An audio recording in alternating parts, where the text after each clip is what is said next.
everyone's upset I left my brother stranded, it's because what he wanted was illegal. If the cops aren't watching, nothing's illegal. So I, 24 female, went to a festival with my boyfriend, 26 male, and my uncle, 52 male. It was for the whole weekend, and my uncle lives in a truck with a horse trailer, which is now converted into a motorhome. He's not poor, he just loves the lifestyle with his 2 small dogs. By the way, this comes from Princess Bambi 2000 on the OK Storytime subreddit. So it's worth mentioning that I'm not super close with my older brother, 31 male, because he's hard work, selfish, and emotionally draining. You'll see why. That being said, he's still my brother. We didn't plan to go with my brother, and it was sheer coincidence that he was there at the same festival as us. We knew he was there, but he didn't know we were there initially, and we decided to have a good time whilst avoiding him like the plague. And then afterwards, we would have wanted it to go down like, OMG, I had no idea you were there. Small world, eh?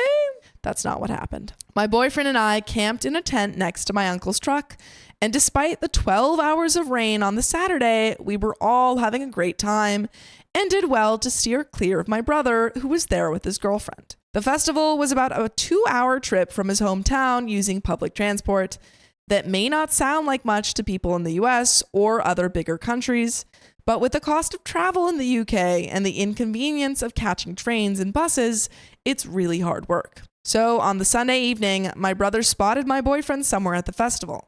Brother began calling me nonstop very late on Sunday night and early hours of Monday morning. I really just wanted to enjoy this last night, so I didn't respond. When I went to bed, he was still calling and messaging and didn't stop until I finally answered around 3 a.m. He gave me this whole story about how his girlfriend is awful because she wanted to hear certain music with her friends while he wanted to go to different stages for other music. Now, I understand group safety and all that, but if there was a group of friends, perhaps they could have split the group up, or he could have gone wherever he wanted and she would have been safe with her friends and they could meet up later. She never said they have to be right next to each other the entire time, but my brother seemed to want to stay with her every second. Anyway, my brother tells me the story about how awful she's been to him, although it mostly sounds like he's the difficult one. And it's 3 a.m. and I just want to sleep. So I said, maybe we can meet up for a cig, a coffee, and a hug before we all leave in the morning. And he responded with, yeah, that sounds really nice. I appreciate it, sis. And so I went back to sleep. When I woke up, I had loads more missed calls and messages from my brother, my mom, and my brother's friend who was not at the festival. Apparently, according to his friend and our mother, his girlfriend had left him stranded at the festival. Whoa. His phone was on low battery, so I guess he told his friend and mom what was happening so they could try and get through to me in the event that his phone died, which it did. I speak to friend and mom, and they tell me he's waiting at a specific landmark at the festival, and I need to go find him. Great. I'm a little hungover, but I go in search of my brother while my boyfriend packs the tent up, ready to leave. Okay, his girlfriend didn't leave him stranded. Instead, he got pretty pissed with her because she wanted to break up with him after his behavior at the festival, but she insisted that she'll still make sure he can get home okay. They can talk about it with a clear head when they're not hungover or coming down from substances. Brother didn't like this, and having confirmed that I was at the festival, decided to pack his crap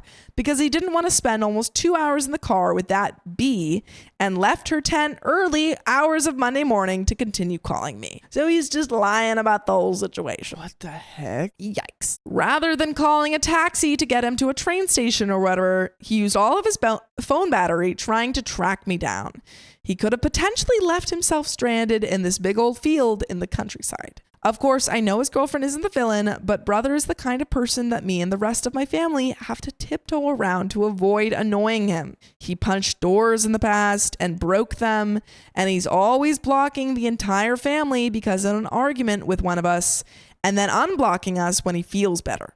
Kind of loses the impact of blocking someone. So knowing that she probably did nothing wrong and she was the one who bought his ticket, I kept quiet during his rants and monologues, knowing that I'll ask my uncle to drive him home, since my uncle lives in the same town as him and my boyfriend's car is parked on uncle's land. However, there's only space in the cab of the truck for a driver and 2 passengers. It's illegal here to drive around with people in the back of a van or truck, unless it is specifically set up for people to walk with ease between the cab and the back of the truck while the vehicle is moving. John, you've been dancing a lot. I'm going to give you a live demonstration and you're going to see it too. Show me those hips. Oh, damn. That is a good move. But you know what is also an amazing move? What is that, Sam? Becoming an OK Storytime member. Yeah, that's freaking right. We have 60 plus hours of exclusive live streams on Monday, Wednesdays, and Fridays. It's only $5 a month, so go to the link in our description, youtube.com/OKOP show/join. Well, let's get back to the story. It's a converted horse trailer, so obviously it's not set up that way. Uncle suggested that we put brother in the back and drive him to the nearest train station so he can complete the journey alone. He had travel fare, so that's not an issue. It's still illegal, but it's not driving for 2 hours under illegal circumstances illegal. He could lay down in the bed of the truck. He's fine. I've done stuff like this before. It was tough to persuade brother to understand that's the best we could do, but he settled for it under the condition that I sit in the back of the truck with him for the journey to the station so we can chat. We didn't chat the entire time. Instead, he was on the phone to all of his friends telling them how awful his now ex-girlfriend was. I thought we left on good terms, and although I often can't stand to be around him, he sounds like a nightmare if everyone hates him. I was glad he was safe, and I hugged him goodbye before he ran for his train. He messaged me to say he got home safely. It's been a couple of weeks now, and I currently have a pretty severe ear infection, which I suspect I got from the festival. Anyway, I've since been receiving hateful messages from my brother and mother for not driving him all the way home. What? Which I didn't understand because it wasn't my truck. It was my uncle's. Yeah, why is OP getting the flack? That is kind of crazy. He got home. He took the train. No one was stranded. What? I thought it was fine, but I guess maybe his toxic mind or some of his toxic friends, not all of them are toxic, have convinced him that I didn't try hard enough to persuade my uncle to illegally drive him all the way home. I get where he's coming from. Here's where I may be the a-hole. If we could illegally drive him to the station with no issues, why not the rest of the journey? Admittedly, I didn't want to be around him anymore, and he'd want me to sit in the back with him for the entire journey. I don't have the mental strength for that, and maybe that's my problem. But you guys will have a problem if you don't listen to more episodes like this on Apple Podcasts, Spotify, or your favorite podcast app. Just search up OK Storytime, and then we won't have a problem. But there is a little bit left to the story, but do you have any final thoughts? Hot take. Hot take? I'm disagreeing with OP. Whoa. If my brother was in a tight situation, even if I didn't like him, he could just stay in the back of the truck. But she hates him. Like, he sucks.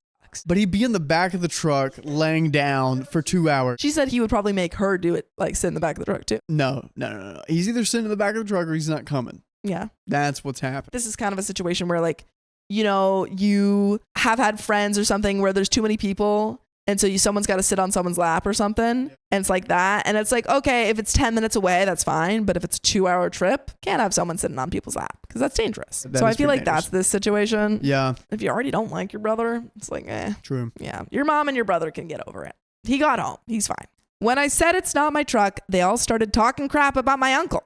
When I stood up for him, they said I'm in the wrong because he's not my real uncle. He's just my dad's friend of 30 plus years, and the safety of my brother should have been the top priority.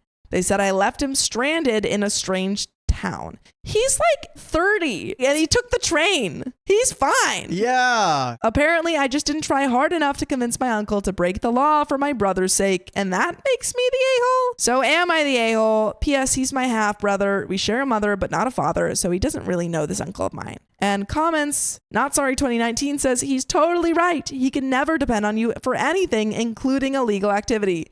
He should remember that for the future and leave you alone.